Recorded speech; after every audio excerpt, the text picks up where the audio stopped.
On September 5th, 2006, I flew out of Nashville. After more than 24 hours while flying through Los Angeles and Hong Kong, I arrived in Kunming, China on September 7th. Kunming is the capital of the Yunnan province and is 6,200 feet above sea level. In the afternoon, we headed to the Western Hills. The hills are also called Sleeping Beauty Hills because they resemble a sleeping woman. Here, we got on chairlifts to take us to the top of the hill.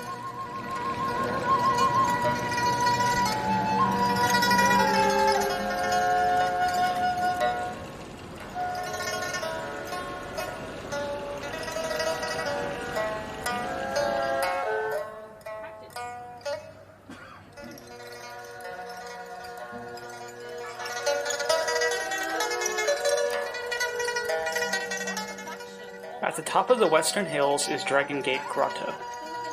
The grotto is a series of chambers and tunnels carved into the face of the hill. Construction began during the 18th century by a Taoist monk and took about 70 years to complete.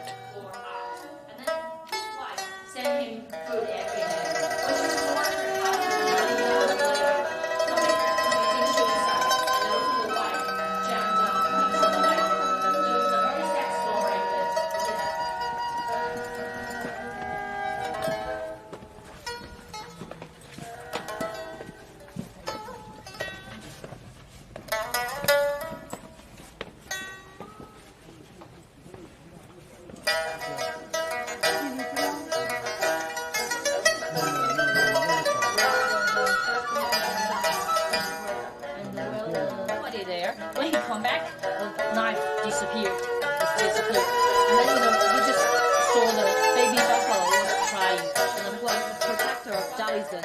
And also, by the two sides, we can see two guardians were like the protectors, like the generals. And one. Also in the area is the Hawting Temple. This was originally built as a retreat for the ruler of Kunming during the 11th century.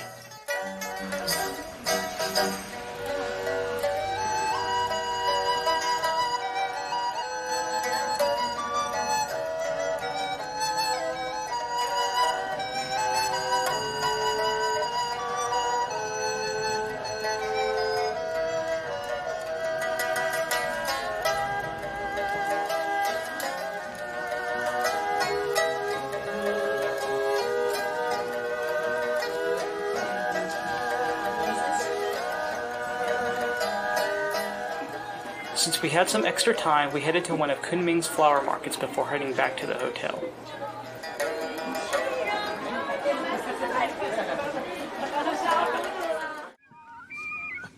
The next day, near the town of Xixing, we had a near head-on collision with a truck that had lost control on the slippery road.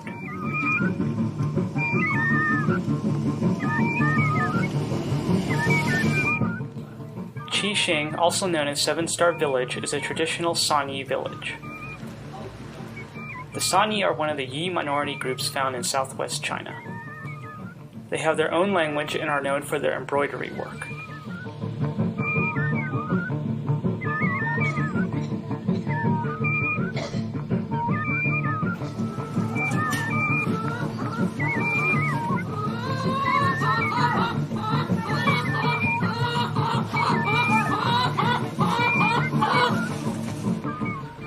Most of the buildings have a reddish color due to the high iron content in the clay used to make bricks.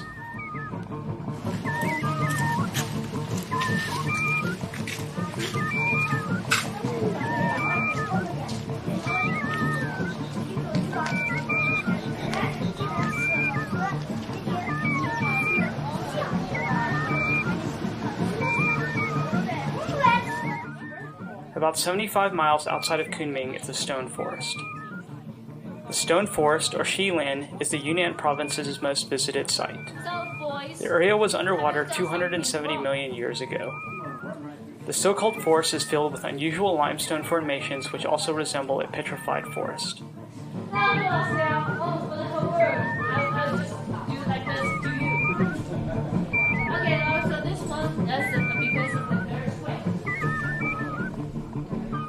Some of the formations resemble animals such as elephants and dogs.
On September 9th, we flew to Dali. In the 8th century, the ruler of the Bai people founded the Nanzhou Kingdom with Dali as its capital. In the 13th century, the kingdom was amongst those conquered by Kublai Khan when the Yuan dynasty was established. In the mid-1800s, Dali was the site of a Muslim uprising against the Qing dynasty. Near Dali is a town that Xizhou. It was an important Bai outpost during the Nanzhou period and flourished along with Dali during the Ming dynasty. For such a stay with four horses with 10 young.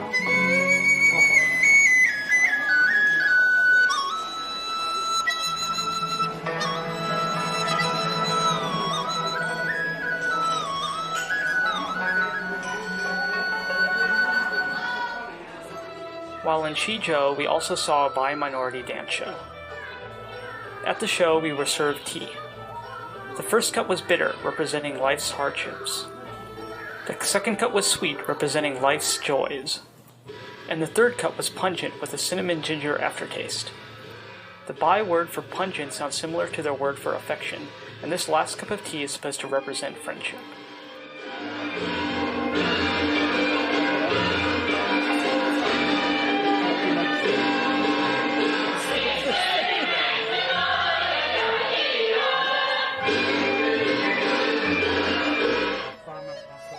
Also near Dali is the traditional Bai town of Zhoucheng.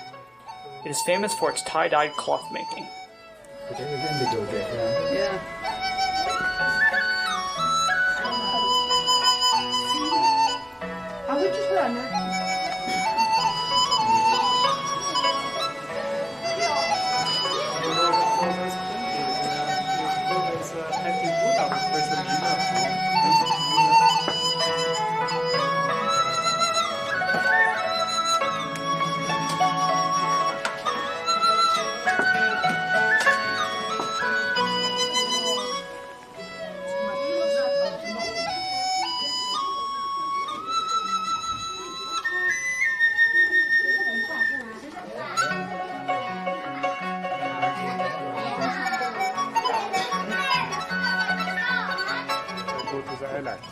Late in the afternoon, we got on a boat to cruise Erhai Lake.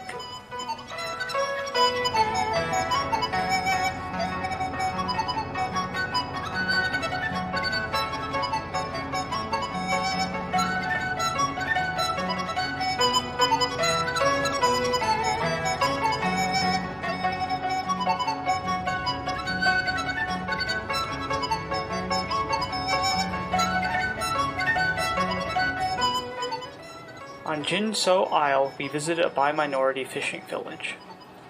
There are about 1.6 million Bai people living in western China. They have traditionally been farmers and fishermen.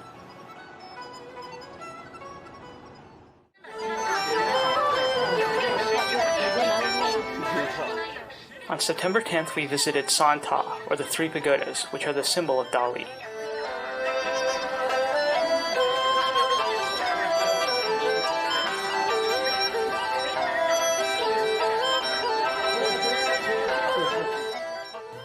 The oldest of the pagodas, Qian Shun Ta, is 230 feet high and has 16 levels. It was built in the 9th century.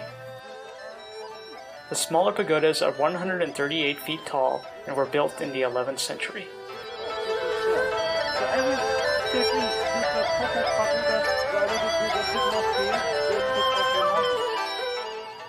Each level of the pagodas contain marble figures and Buddhist relics. These pagodas were built to appease the gods in order to gain protection from natural disasters.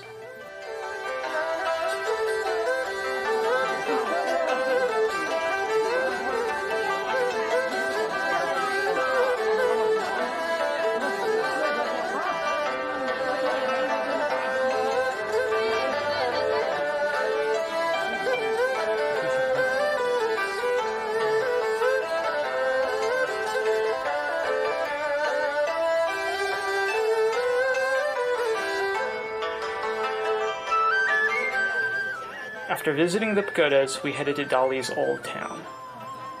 Surrounded by the remains of the city walls dating back to the Ming Dynasty, the Old Town area is about 1.5 miles across.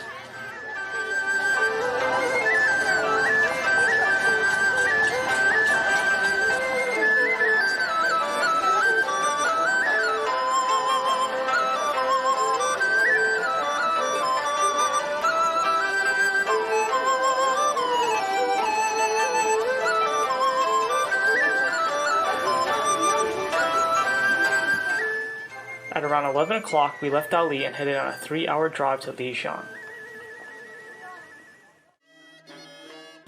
Lijiang is the spiritual capital of the Naxi minority. The Naxi were descended from Tibetan nomads and traditionally had a matriarchal society. After lunch, we headed to Black Dragon Pool and the Dongba Cultural Museum. The water in the lake comes from underground springs.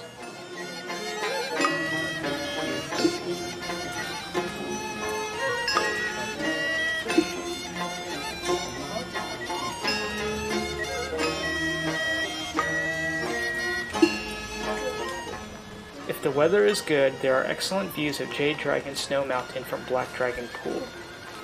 Unfortunately, the weather did not cooperate.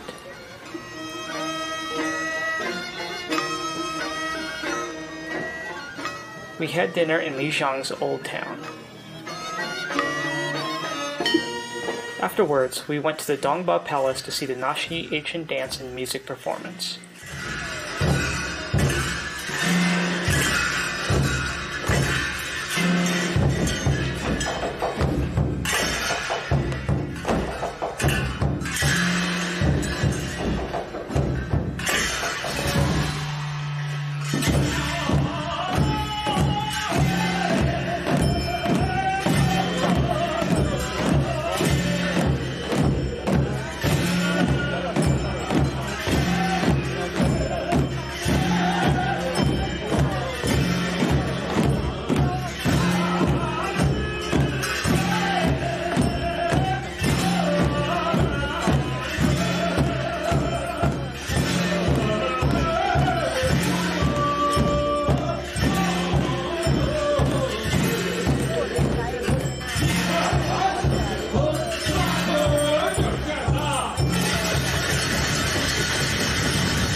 The next day we headed to Jade Dragon Snow Mountain.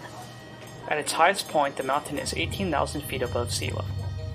Upon arrival at Jade Dragon Snow Mountain, we took a gondola ride up to Yak Meadow at an elevation of 12,000 feet. Unfortunately, the weather was misty, so we couldn't see very much.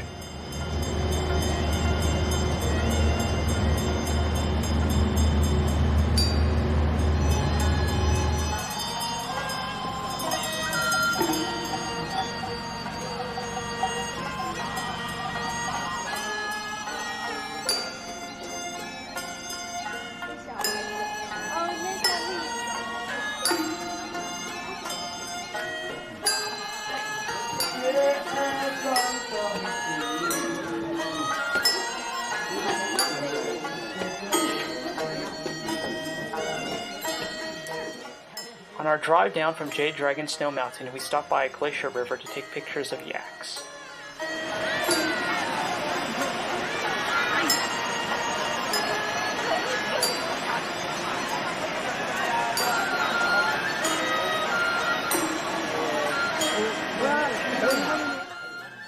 Our next stop was Yuhu, a small Nashi minority village. After tiptoeing around many horse paddies, we arrived at the former residence of Joseph Rock. He was an Austrian-American botanist and explorer best known for his writings on the Nashi culture.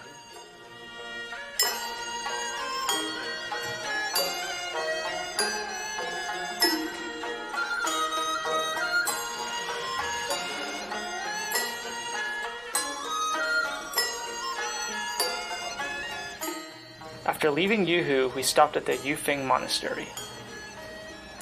It was built in 1756.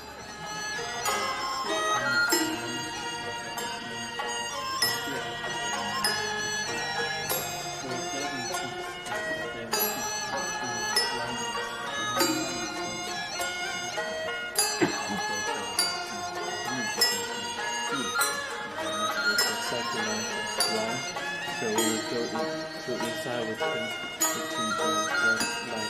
time runs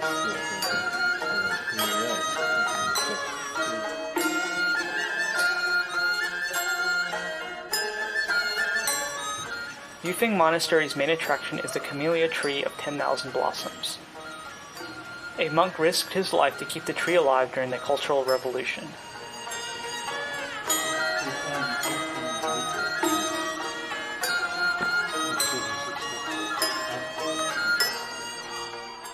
About 5 kilometers from Yufeng Monastery is Baisha village.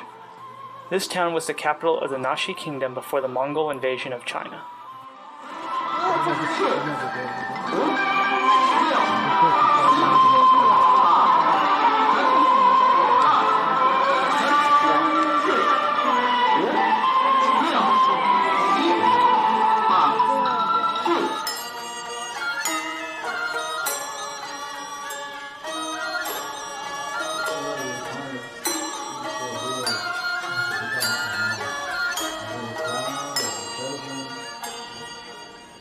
Baisha is the residence of Dr. Ho, the famous Taoist physician of Jade Dragon Snow Mountain, who is well known for his expertise in herbal medicine.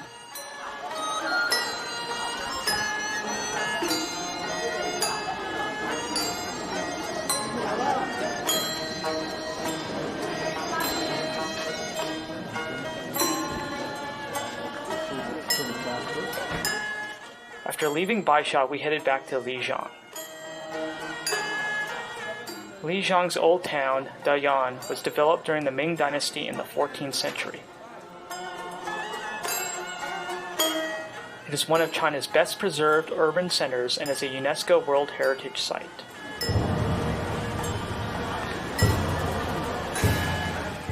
The area is filled with canals and small cobblestone alleys with traditional wooden houses, shops, and restaurants.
The next morning we left Lijiang and headed toward Tiger Leaping Gorge.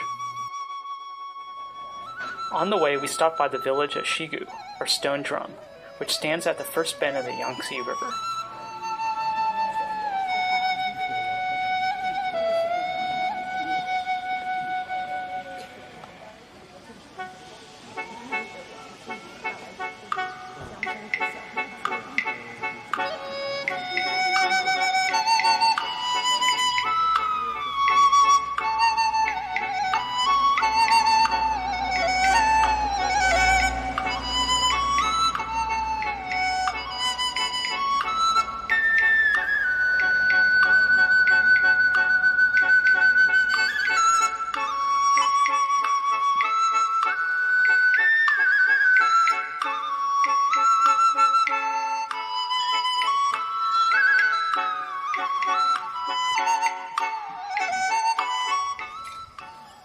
On the way from Stone Drum to Tiger Leaping Gorge, our bus got a flat tire.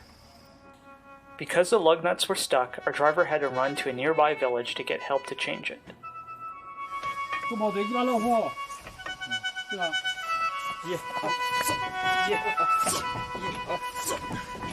你帮忙那个，你帮忙打。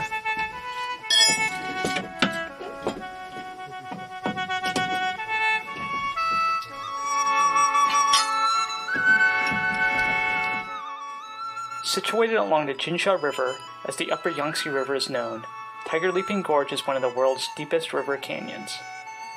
The peaks on either side of the river are an average of 13,000 feet high.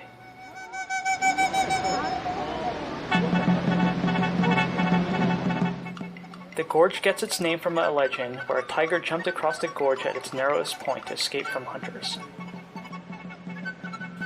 The Chinese government is tentatively planning to build a dam across the gorge, which will displace about 100,000 people and destroy the natural beauty of the area. There are 300 steps from the road to the bottom of the gorge, where you can see Tiger Leaping Stone, the place where the tiger supposedly crossed the gorge.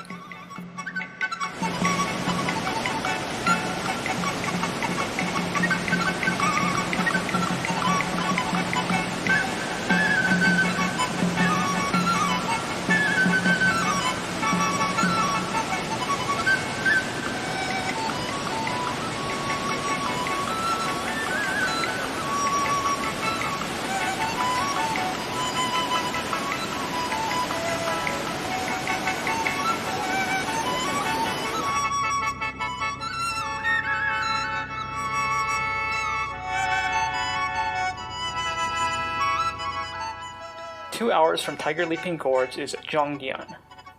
The city, which recently renamed itself Shangri-La, is the capital of the Jiqing Tibetan Autonomous Region. It is about 10,000 feet above sea level. In the morning we went to visit Beta Lake.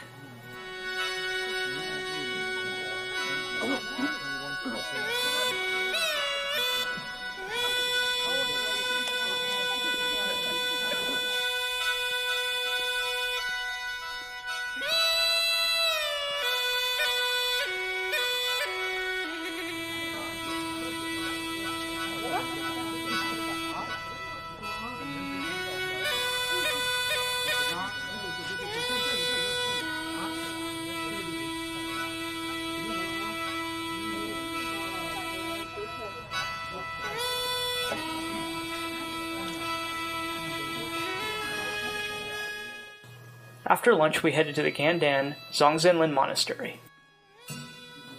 This is the largest Tibetan monastery in southwest China.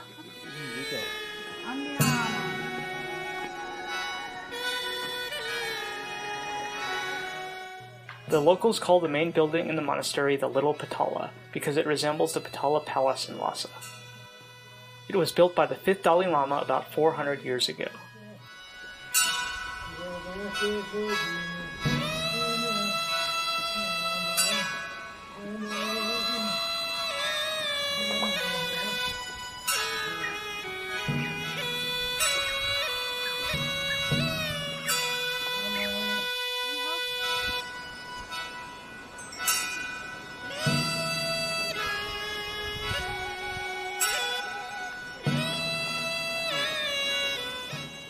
monastery was destroyed during the Cultural Revolution, but was reopened in 1981 and currently has about 800 monks. You couldn't feel like this.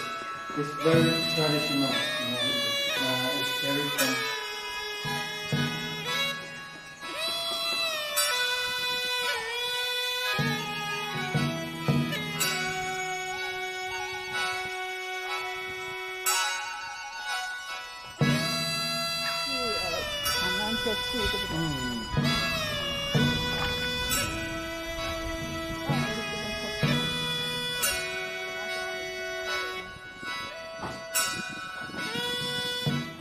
After visiting the monastery, we stopped by a traditional Tibetan house.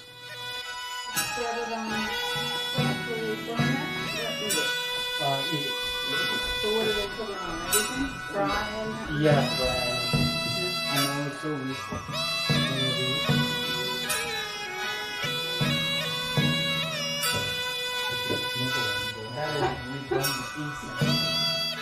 Our last stop for the day was at a food market in Zhongyan.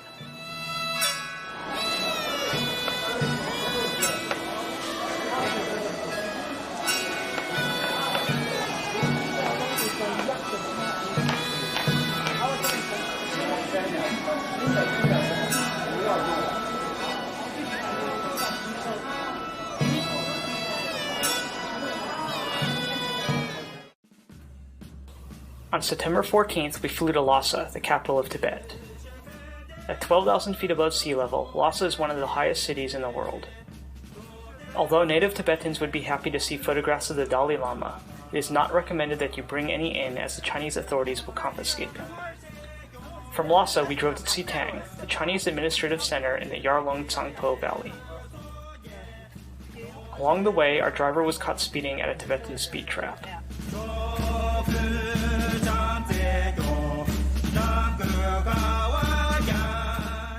After checking into our hotel and having lunch, we headed to Yambolagang.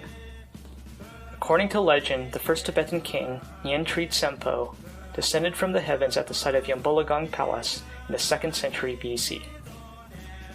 More than 400 Buddhist holy texts, known as the Awesome Secret, was said to have fallen at Yambolagang during the 5th century AD.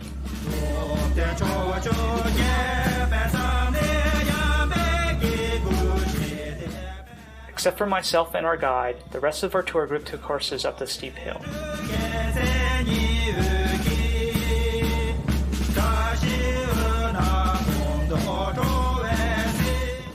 The original structure of the palace was probably built during the 7th century, but most of the present buildings were reconstructed in 1982.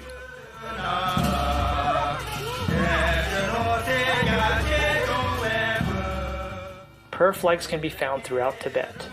According to Tibetan Buddhism, when the flags flutter, the prayers written on them are supposed to be released into the heavens.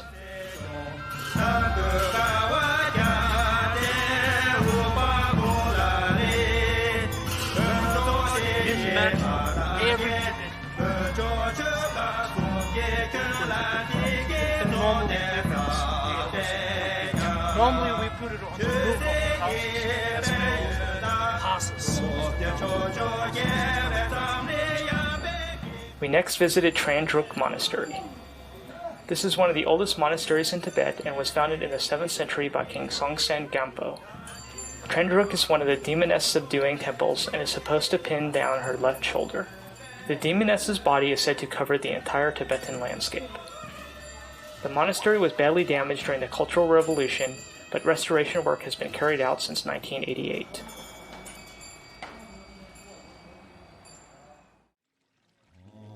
The next day, we took a 2-hour trip along a bumpy road to Samye Monastery. The monastery's buildings are arranged in a mandala to represent the Buddhist model of the universe. Samye was Tibet's first Buddhist monastery and was built in the 8th century. The establishment of the Samye Monastery marked the beginning of the end of the Bon religion's hold on the Tibetan royal court. In the 790s, a great debate took place at Samye between the Indian and Chinese schools of Buddhism, with the Indian monastic tradition of scholarly study winning out.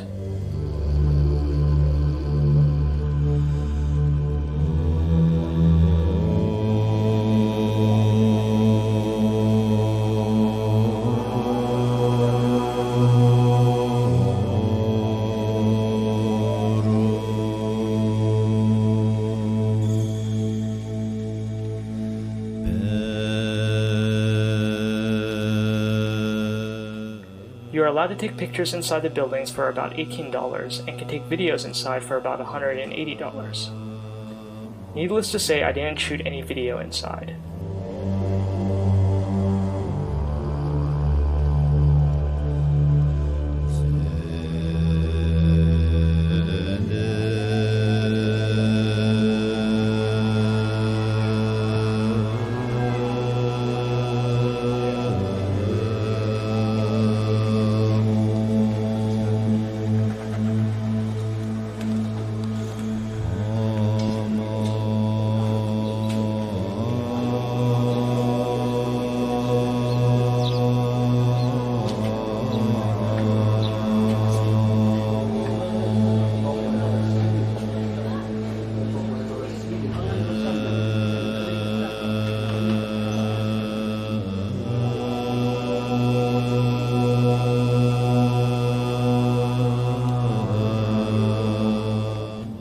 After lunch, we drove on to Lhasa.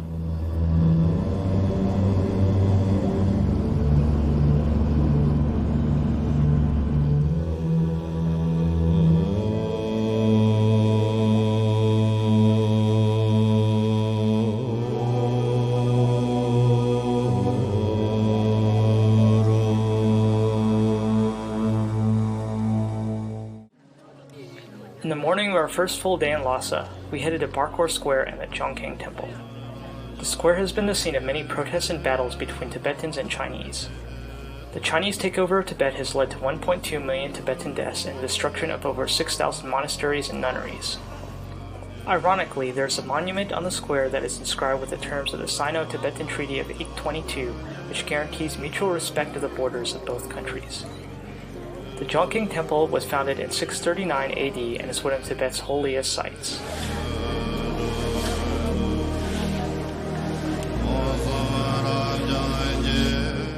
Prostrating pilgrims are a constant sight at the temple.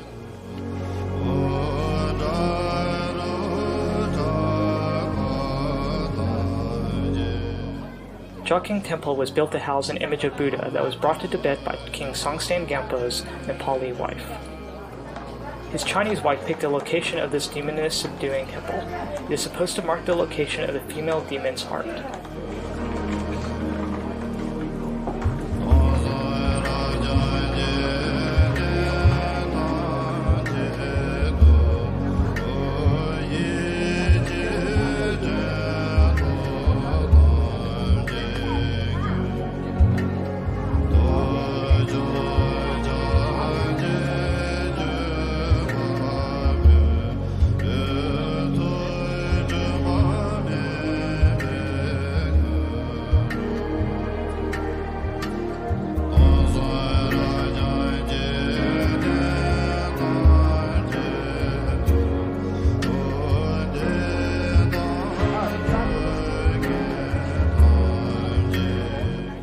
The roof of the Zhongkang Temple provided excellent views of the next site we visited, the Potala Palace.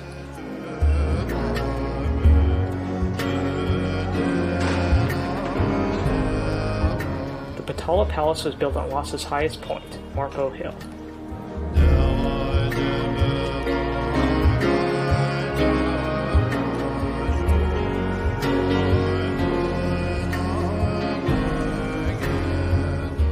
The White Palace was built in 1645 and the Red Palace was completed in 1693. The present Dalai Lama, the 14th, was discovered and installed in 1940. In 1950, during the Chinese invasion of Tibet, he was enthroned by the Tibetan government.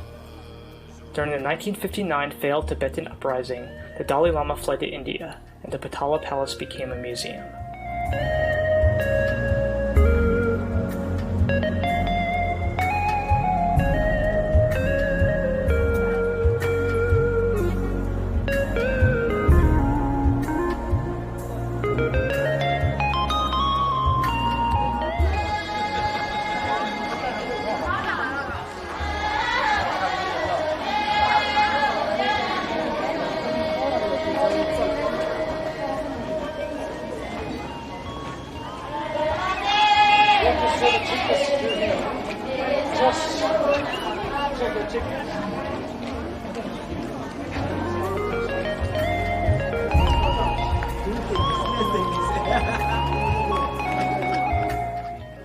middle set of stairs at the entrance to the main building of the White Palace was used solely by the Dalai Lama.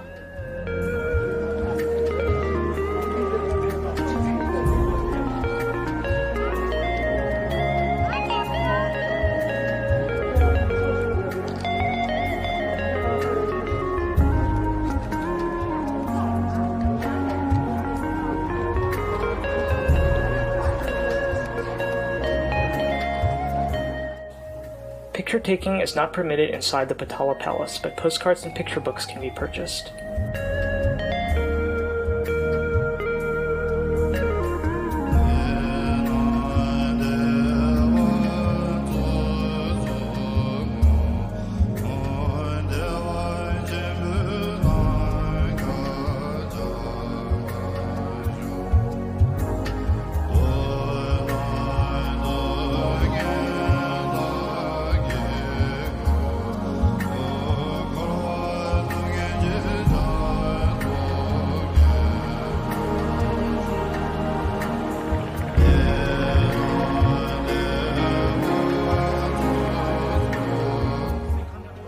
Near the Potala Palace, we stopped by a carpet factory to do a little shopping.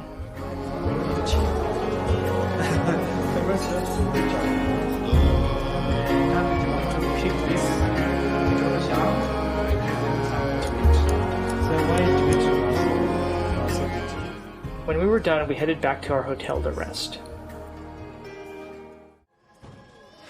On the morning of September 17th, we traveled a little outside of Lhasa to Drepung Monastery. Drepung translates into rice heap. It is called this because its large number of white buildings on the hillside resembles a pile of rice. It was once the largest monastery in the world. There are currently about 800 monks residing at this monastery. Drepung was founded in 1416 by a disciple of Tsongkhapa, the founder of the Gelugpa, or Yellow Hat Order of Monks. The disciples of Tsongkhapa eventually became the Dalai Lamas.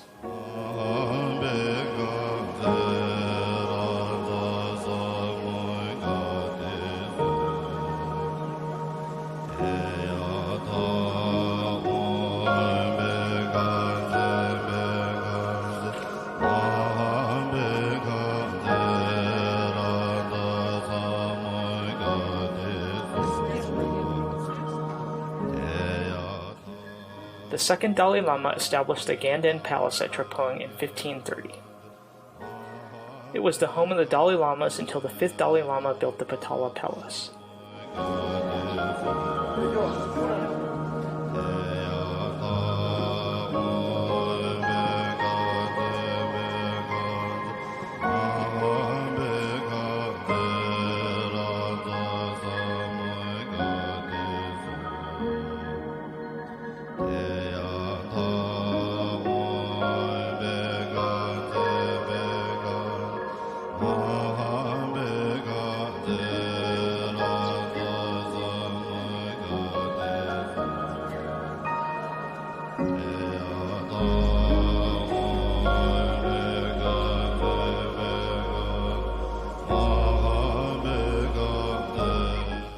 Next, we visited Norbalinka, which happened to be located next to our hotel.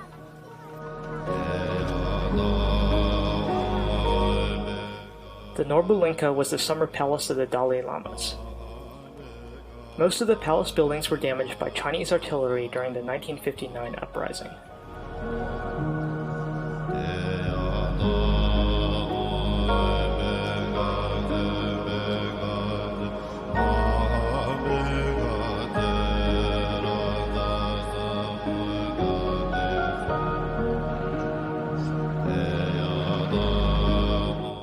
The new summer palace was built between 1954 and 1956 by the present Dalai Lama. In the audience chamber are murals of the history of Tibet, and in the assembly hall you can find murals of all 14 Dalai Lamas, including the present one.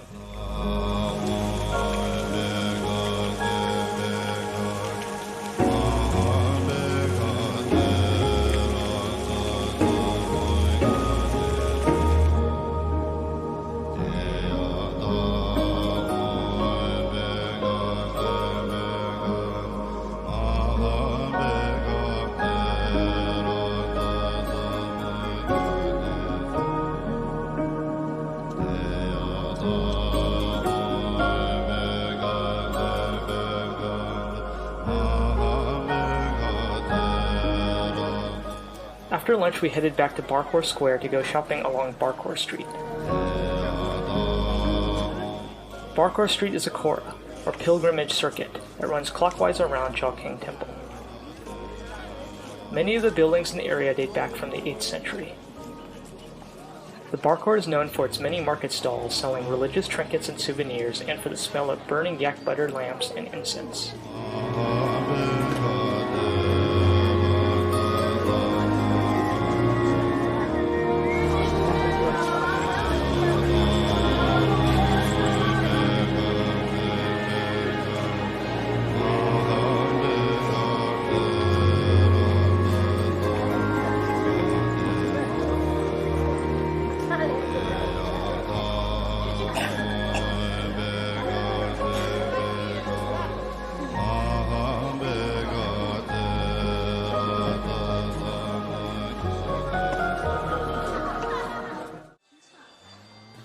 On the morning of our last full day in Lhasa, we headed to a traditional Tibetan hospital in Barkhor Square. Medical thangkas hung on the walls are used to train medical students Tibetan medical theory. Patients are traditionally diagnosed by interview, urinalysis, and pulse reading. We have 9 cycles of pulse. This is the most important route of therapy. After spending some more time on Barkhor Street and having lunch, we headed to the Sera Monastery. The monastery was founded in 1419 and, along with Drepung, is one of the 2 great Gelugpa monasteries in Lhasa. There are currently 3 colleges found at the monastery: Sera Me, which specializes in fundamental precepts of Buddhism, Sera Je, which instructs monks from outside of Tibet, and Sera Nyagpa, which focuses on tantric studies. Orbit to heavens. You got more chance, you got more happiness. Right. At the center, there's a symbol of snakes and clouds and pigs. That's a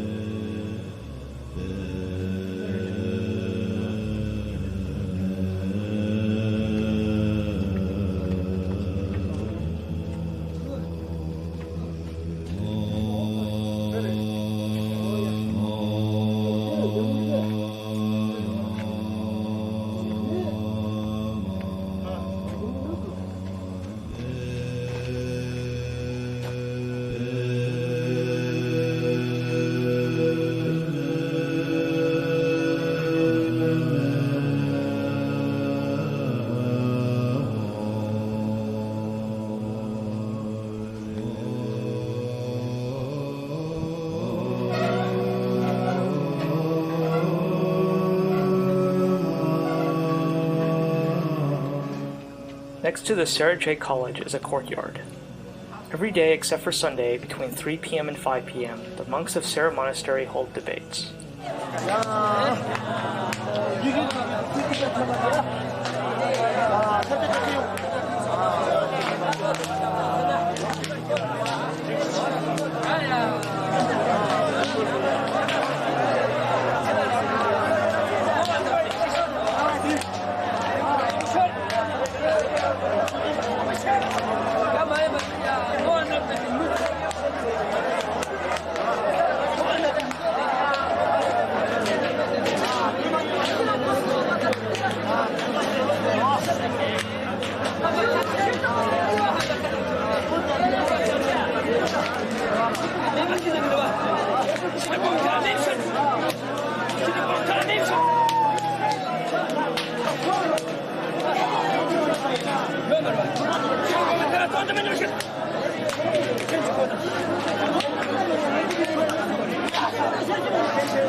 On September 19th, we left Tibet and flew to Chengdu.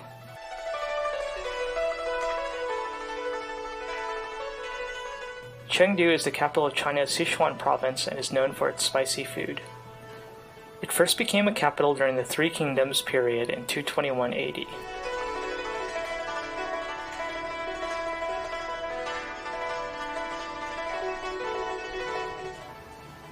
In the afternoon, we visited the Sanqingdu Museum. In 1929, farmers found artifacts from an ancient city over 3,000 years old.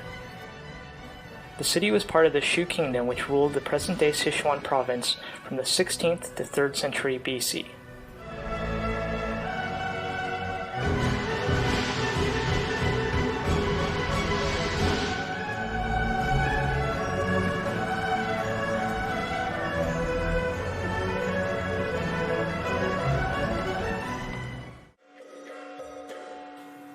After dinner, we went to see a Sichuan opera performance at the Jinchuan Theater. Highlights included traditional opera, rod puppets, hand shadows, and finally a performance by face changers and fire spitters.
On our last day of the tour, we visited the Panda Breeding Research Center.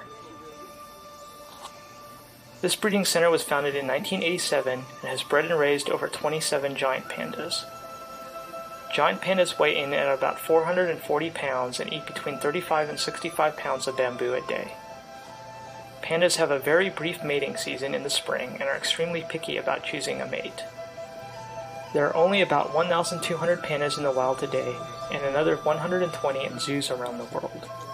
In captivity, they could usually live between 20 and 30 years.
Also on display are about 20 red pandas, also known as lesser pandas or firefoxes.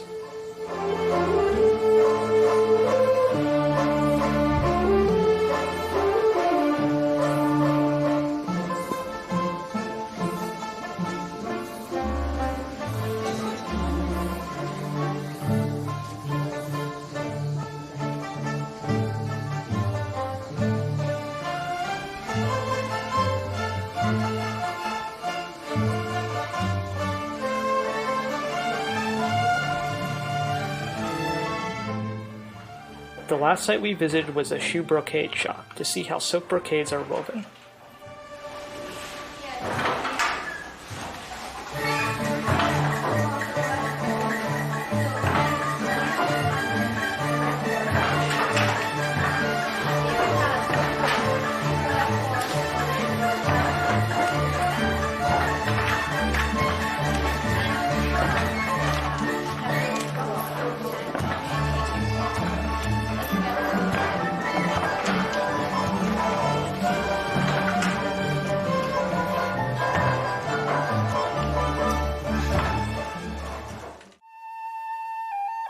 At around 6 a.m. on September 21st, we were supposed to leave for the airport. Unfortunately, I felt really sick and had to go see a doctor at the Chengdu No. 1 People's Hospital. Since I had to stay there for about 14 hours with an IV drip attached to my hand, we didn't leave to go back to the United States until the next morning.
Chipper Maye